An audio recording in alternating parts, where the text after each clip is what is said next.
नमस्कार दोस्तों, Lalit study 105 YouTube channel पर आपका स्वागत है।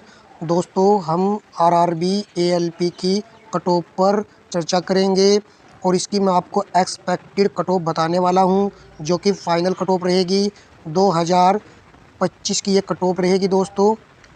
परंतु अभी आंसर की नहीं आई है, परंतु छात्रों का जो रिव्यू था वो मैं आपसे डिस्कस करने वाला हूं। मैंने भी एएलपी एग्ज़ाम दिया है और मैं आपको बताऊंगा कि क्या क्या स्कोर देखने को मिला विद्यार्थियों का।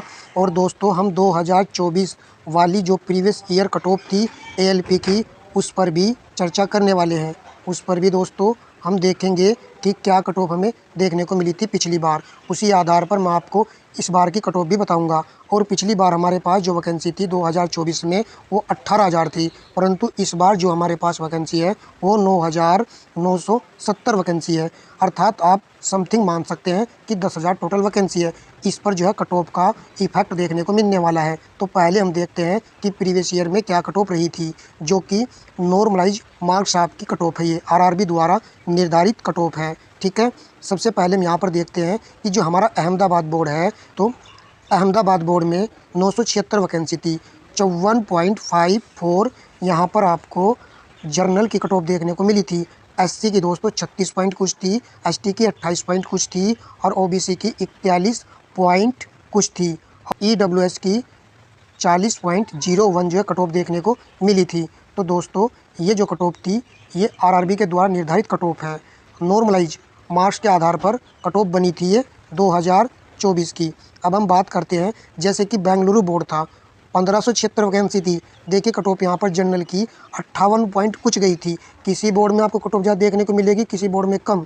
यहीं पर दोस्तों जो ओबीसी वाले विद्यार्थी इनकी 47 पॉइंट कुछ गई थी, ईडब्ल्यूएस की 40 गई थी और एससी की 42 पॉइंट कुछ गई थी। इससे नीचे आइए दोस्तों, जहाँ पर बिलासपुर बोर्ड था आपका, यहाँ पर 4,435 वैकेंसी थी और 58 यहाँ पर भी कट ऑफ देखने को मिली थी। एससी की 40 मिली थी, ईडब्ल्यूएस की 40 मिली थी और ओबीसी की 46 कट ऑफ गई थी। और हम बात करें जैसे कि भुवनेश्वर, जहाँ पर 930 वैकेंसी थी, जनरल की 60 कट ऑफ थी। तो ये कट ऑफ प्रीवियस ईयर है। गोरखपुर बोर्ड में जो हमारी कट ऑफ थी वो सबसे ज़्यादा थी, 63 पॉइंट कुछ गई थी। वैकेंसी भी तो दोस्तों 143 ही है। इससे नीचे आ जाते हैं, जैसे कि कोलकाता बोर्ड आपका है, यहाँ पर 1123 वैकेंसी थी। जर्नल की कट ऑफ 63 पॉइंट कुछ थी, ओबीसी की कट ऑफ 46 पॉइंट कुछ थी, ईडब्ल्यूएस की 40 पॉइंट कुछ थी, एसटी की 45, एससी वालों की कहीं कहीं पर जनरल से भी ज़्यादा कट ऑफ देखने को मिली है और एसटी की 34 पॉइंट कुछ कट ऑफ देखने को मिली थी। तो ये अलग अलग जोन की आपको एक कट ऑफ है, जो कि प्रीवियस ईयर की कट ऑफ है। अभी जो एग्ज़ाम हुआ है एएलपी का 2025 में दोस्तों, हम यहाँ पर उसी की चर्चा करेंगे। इसकी जो कट ऑफ बनने वाली है वो हम बताएंगे दोस्तों। आप जानते हो कि एएलपी में 15 गुना विद्यार्थियों को पास किया जाता है, जो कि काफ़ी ज़्यादा विद्यार्थी होते हैं 15 गुना। इस बार 10,000 के समथिंग है, यानी कि 9,970 का 15 गुना 1,49,550 विद्यार्थी इसमें पास किए जाएंगे आरआरबी के द्वारा। एग्ज़ाम आपका हुआ है 13, 16, 17 और 18 फरवरी 2026 को। उपस्थिति क्या थी? ठीक ठाक रही है दोस्तों, उपस्थिति कम नहीं देखने को मिली है, अच्छी खासी उपस्थिति थी इस बार दोस्तों। एग्जाम के पैटर्न में थोड़ा सा बदलाव देखने को मिला है, जिसमें करंट अफेयर के 2 क्वेश्चन देखने को मिले हैं, जीएस के 2 क्वेश्चन देखने को मिले हैं, मैथ और रीजनिंग के भर भर के क्वेश्चन पूछे गए हैं। और मैथ और रीजनिंग ऐसा नहीं है कि विद्यार्थियों ने नहीं किया है, बिल्कुल किया है भाई। मैंने विद्यार्थियों से पूछा है कि कितने क्वेश्चन आपने अटैम्प्ट किए हैं। विद्यार्थी बोल रहे हैं कि 50 से 60 तक क्वेश्चन अटैम्प्ट किए हैं। तो 50 से 60 किए हैं। कुछ विद्यार्थी 45 क्वेश्चन तक अटैम्प्ट कर पाए हैं, वो शायद न्यू होंगे या फिर सिलेबस पैटर्न के अनुसार दोस्तों उनको थोड़ा सा चेंजिंग देखने को मिला है। 45 क्वेश्चन भी कर पाए हैं। अगर उनके सही हैं तो कट ऑफ में जरूर आएंगे और इसके बाद नॉर्मलाइज होगा आपका, उससे कट ऑफ किसी की कम ज़्यादा हो जाती है। किसी विद्यार्थी के सपोज का 40 है और उसके 10 अंक बढ़ जाते हैं और दोस्तों फिर ये कहाँ पहुँच जाएगा? 50 नंबर तक पहुँच जाएगा। और किसी बोर्ड की आपने देखी हो भी 50 क्वेश्चन तक भी कट ऑफ देखने को मिली है। तो यहाँ पर हम वैकेंसी इस बार आधी है, तो इसलिए थोड़ी सी ज़्यादा जाएगी। जैसे ही आपकी आंसर की आएगी दोस्तों, उस आंसर की में आपके यदि जर्नल वाले के 48 से 50 बन रहे हैं रो मार्क्स, तो आपका निश्चित ही हो जाएगा एग्ज़ाम पास। किसी बोर्ड में आपको देखने को मिलेंगे कि आपकी कट ऑफ जो है 55 तक भी जा सकती है और किसी बोर्ड में 60 तक भी जाएगी, परंतु ये नॉर्मलाइज मार्क्स के बाद आपकी कट ऑफ बनने वाली है। 50 वाले के यदि 10 बढ़ जाते हैं तो 60 पर पहुंचेगा या नहीं पहुंचेगा? बिल्कुल पहुंचेगा भाई, वो ऐसा नहीं है।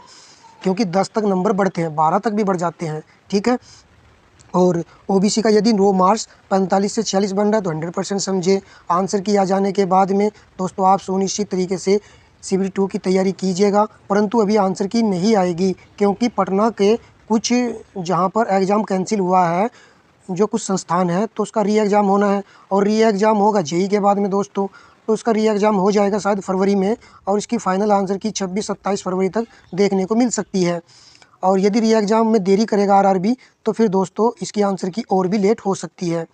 जैसे ही आंसर की आएगी और आप देखेंगे कि हमारा रो मार्क्स इतना बन रहा है, एससी वाले 38 से 44, किसी बोर्ड में 44 भी गई है, ऐसा नहीं है कि कम गई है दोस्तों, एससी की भी ज़्यादा गई है, एसटी 34 से 35, ईडब्ल्यूएस 40 से 41। और आप अपने नंबर भी बढ़ा सकते हैं इसी में। जितने आपके नंबर बनेंगे, यानी इतने नंबर यदि बनेंगे रो मार्क्स, तो आप CBT 2 की तैयारी अवश्य कीजिएगा, क्योंकि CBT 2 का पैटर्न दोस्तों काफ़ी हार्ड होता है और इस बार जो है CBT 2 की काफ़ी मेरिट देखने को मिली है। 73, 75, 76 तक गई है किसी किसी बोर्ड में फाइनल। CBT 2 का एग्ज़ाम पैटर्न क्या होता है, उसमें दोस्तों मैथ आता है जो आपने CBT 1 में पढ़ा है, रीजनिंग आती है, बेसिक साइंस एंड इंजीनियरिंग आती है। 100 क्वेश्चन होते हैं दोस्तों। 100 क्वेश्चन में आपको काफ़ी अच्छा स्कोर करना पड़ेगा। फर्स्ट पार्ट में कम से भी कम आपके 70-71 क्वेश्चन सही होने चाहिए, तभी आपका एग्ज़ाम फाइनल होगा। और ट्रेड दोस्तों क्वालिफाई नेचर का होता है, परंतु ट्रेड अलग अलग ट्रेड होती है, किसी के पास फीटर होती है, किसी के पास टर्नर होती है, किसी के पास इलेक्ट्रीशियन होती है, अलग अलग पेपर बनता है। 75 क्वेश्चन होते हैं। 75 क्वेश्चन में दोस्तों इस बार, पिछली बार की बात कर रहा हूँ, 50 तक ही क्वेश्चन अटैम्प्ट करने वाले विद्यार्थियों के क्वेश्चन सही हुए थे। जिन्होंने ज़्यादा ज़्यादा किया था या तुक्के मार दोस्तों फेल हो गए थे, और ट्रेड में पास होना अनिवार्य होता है। जैसे ही आप जो मेरे अनुसार बताई हुई कट ऑफ है ये वाली, इतने आपके बनेंगे अंक, तो आप CBT 2 में ट्रेड का पढ़ना स्टार्ट कर दीजिएगा दोस्तों। अब हम बात करते हैं दोस्तों कि एग्ज़ाम पैटर्न में थोड़ा सा बदलाव तो था ही इस बार, इससे कुछ फ़र्क नहीं पड़ेगा क्योंकि मैं तो रीजनिंग तो सभी विद्यार्थियों पे आती है दोस्तों।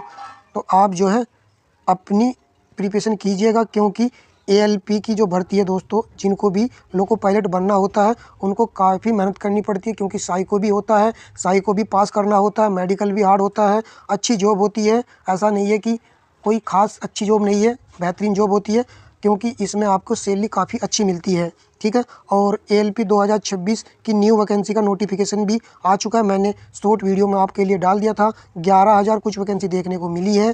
तो दोस्तों आप 2025 वाली पर ही पहले फोकस कीजिएगा। ये तो बाद की बात है, 2026 वाली फॉर्म तो अप्लाई कीजिएगा ही, परंतु दोस्तों इस पर तैयारी कीजिएगा, बार बार मौका नहीं मिलता है, ठीक है दोस्तों। पिछली बार हमने साइको एग्ज़ाम दिया था, परंतु फाइनल मेरिट में नहीं हो सका, क्योंकि हमारे जो नंबर बने थे पार्ट ए में 67 बने थे और पार्ट बी में दोस्तों बने थे 19 पॉइंट कुछ साइको में। और आपका जो पार्ट ए होता है ना, उसमें दोस्तों 70% लिया जाता है और पार्ट बी का 30% लिया जाता है, जब जाकर के फाइनल कट ऑफ बनती है। तो ये छोटी सी जानकारी थी, आपके सभी डाउट दोस्तों क्लियर हो गए होंगे। मैं दोस्तों केवल एक ही वीडियो कट ऑफ की बनाता हूँ, दूसरी वीडियो नहीं बनाता हूँ, इसी से आपकी कट ऑफ निर्धारित हो जाएगी। आप बार बार वीडियो मत देखिएगा, यही आपके लिए काफ़ी रहेगी जानकारी। वीडियो अच्छी लगी है तो वीडियो को लाइक करके अवश्य जाइएगा दोस्तों, चैनल को सब्सक्राइब कर लीजिएगा पल पल की अपडेट के लिए। धन्यवाद दोस्तों।